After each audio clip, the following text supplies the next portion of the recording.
Fatwa itu dari kata fata. Fata itu artinya pemuda. Pemuda itu konotasinya dewasa. Akil, balik. Akil itu artinya seseorang yang sudah bisa menggunakan mekanisme intelektual. Balik itu dengan mekanisme intelektualnya dia bisa sampai ke suatu konteks. Balik, ya. Oke. Nah, kita semua sudah akil balik. Fata itu adalah kedewasaan. Jadi fatwa adalah ekspresi atau pernyataan atau pendapat yang sudah teruji kedewasaannya, gitu ceritanya kalau makna aslinya. Tapi fatwa itu sebenarnya biasanya yang ada dalam tradisi fatwa lahir dari seorang mujtahid, seorang mufassir. Mufassir itu adalah orang yang bekerjanya menafsirkan. Mujtahid orang yang selalu mencari. Ya, terima kasih. Mohon maaf ya. Terima kasih. Tepuk tangan semua teman-teman sekalian untuk cinta kita bersama.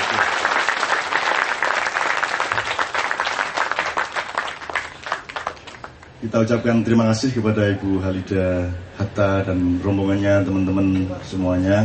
Mudah-mudahan Tuhan menyambungkan keikhlasan kita bersama ini, dan ini merupakan investasi bagi terkabulkannya segala macam yang baik, sejahtera, adil, dan kegembiraan bagi seluruh rakyat Indonesia. Terima kasih sekali lagi Ibu Halida.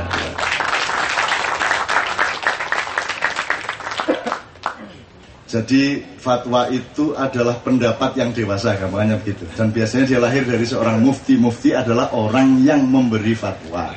Jadi biasanya dia lahir dari pendalaman tafsir dan ijtihad seseorang ulama. Misalnya di Mesir, setiap ada rektor Al-Azhar, maka dia otomatis menjadi Al-Mufti. Jadi misalnya tentang perang Irak, Al-Mufti kasih fatwa. Tentang Gaza, Al-Mufti kasih fatwa. Yang direkomendasikan kepada pemerintah sekarang si Husni Mubarak, meskipun pemerintah tidak punya ikatan yuridis atau konstitusional untuk mentaati atau untuk menggunakan fatwa itu. Jadi fatwa tidak punya kekuatan konstitusi, dia hanya berada pada ranah ilmu dan moral, itu fatwa, ya. Nah, yang terjadi pada fatwa Majelis Ulama yang terakhir kemarin itu adalah, kalau dari tradisi fatwa itu susah disebut fatwa karena itu adalah hasil satu rapat nasional yang menggunakan mekanisme demokrasi, yaitu di sekolahnya Mbak Fatin Hamama di Padang Panjang. Jadi ulama-ulama sekian ratus berkumpul dari seluruh daerah di Padang Panjang, terus rapat menghasilkan apa yang kemudian disebut fatwa. Jadi sesungguhnya itu adalah fatwa yang dihasilkan oleh mekanisme demokrasi. Jadi itu belum tentu fatwa dari sudut tradisi fatwa yang biasanya.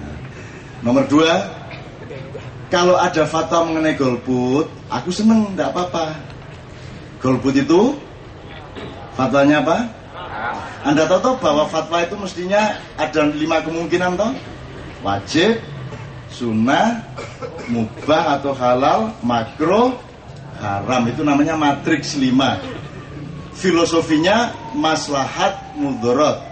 Yang sangat maslahat disebut wajib, yang lumayan maslahat disebut sunat, yang tengah-tengah disebut mubah atau halal, yang agak mudorot, agak membahayakan namanya makruh, yang sangat mudorot namanya haram.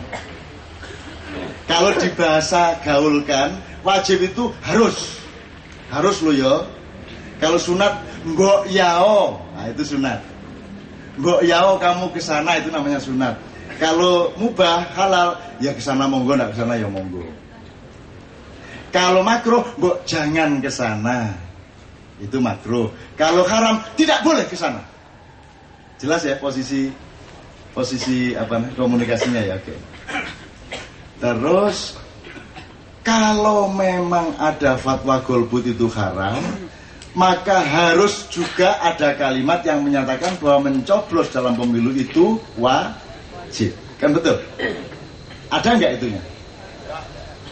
Jadi harus bahwa ikut pemilu 2009 itu hukumnya wajib. Bukan lagi hak pilih, tapi wajib pilih. Itu harus dinyatakan oleh Majelis Ulama. Kan gitu? Tapi sebenarnya sebelum ente berfatwa mengenai golput, lo gimana sih? Golputnya dikasih fatwa kok pemilunya tidak. Jadi harus ada fatwa terlebih dahulu tentang pemilu. Jadi pemilu itu baik atau tidak, haram atau halal, wajib atau makruh, termasuk pilkada itu hukumnya. Kalau misalnya dengan dasar pikiran bahwa golput itu haram, maka pilkada wajib, betul enggak?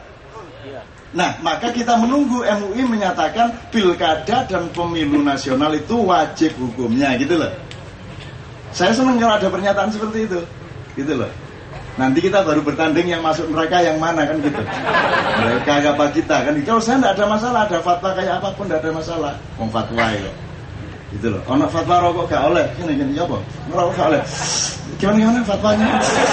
Ini dari saya. Kalau kita terusin, sebelum ada fatwa mengenai pemilu, harus ada fatwa terlebih dahulu mengenai demokrasi. Jadi harus ada fatwa MUI bahwa demokrasi itu wajib hukumnya, betul enggak? Nah, mari kita minta. Jadi kalau perlu KC kirim surat, Pak, tolong kami dikasih fatwa tentang pemilu, demokrasi, itu hukumnya apa? Kalau menurut logika yang tadi berarti pemilu itu, berarti demokrasi itu wajib. Asik tak kalau ada fatwa demokrasi wajib hukumnya, kan asik? Tapi sebelum fatwai demokrasi harus difatwai dulu wadahnya. Wadahnya itu apa? Negara Kesatuan Republik Indonesia. Jadi NKRI ini wajib hukumnya. Gitu. Nah kalau gitu, loh jangan kemerdekaannya dikasih fatwa. Sumpah Pemuda itu wajib. Diterusno sampai 6 bulan. Kebangkitan Nasional wajib. Suwe-suwe perjanjian ganti wajib. Jaluk terus sampai ngeden, sampai entek. Karena semua harus difatwai. Ini kalau kita ambil linear garis sejak historisnya. Kalau kita ambil kiri kanannya, loh ya kalau gitu difatwai dulu dong. Pupuk pertanian hukumnya apa, penggusuran hukumnya apa. Apalagi mas?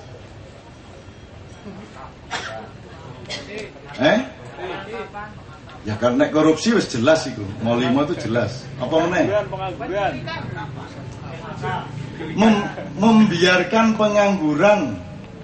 Pemerintah tidak bisa menyediakan lapangan kerja sehingga wanita-wanita dan laki-laki muda Indonesia pergi ke luar negeri jadi TKI dan TKW. Berarti pemerintah berada pada posisi halal apa haram, kan begitu? Difatwai kabeh. Kudu ana fatwa kabeh, infotainment haram apa halal. Liputan 6 halal apa haram. Terus kudu kabeh. Jatuh bingung akeh. Loh kalau memang berfatwa harus, makanya majelis ulama harus terdiri dari berbagai macam pakar. Kalau dalam Quran adalah ulil absor, ulil albab, ulil nuha. Tapi masih bisa dipecah-pecah, itu berarti ada para peneliti di segala bidang. Maka kemudian dia menjadi pakar A, pakar B dari pertanian, peternakan, kehutanan, ekologi, ekosistem segala macam, sampai pakar ekonomi, pakar segala macam. Jadi MUI tidak hanya terdiri dari ahli fikih, tapi juga ahli-ahli segala bidang karena mereka dibutuhkan dasar-dasar pertimbangannya untuk menentukan fatwa dari sesuatu hal. Gitu loh teman-teman sekalian. Jadi saya tidak nyalain MUI loh, saya seneng loh MUI bikin fatwa. Dan saya menunggu fatwanya beribu-ribu yang saya tunggu. Bikin KC halal apa haram? Ini loh, membikin orang tidak tidur sampai jam 3 pagi halal apa haram? Ayo.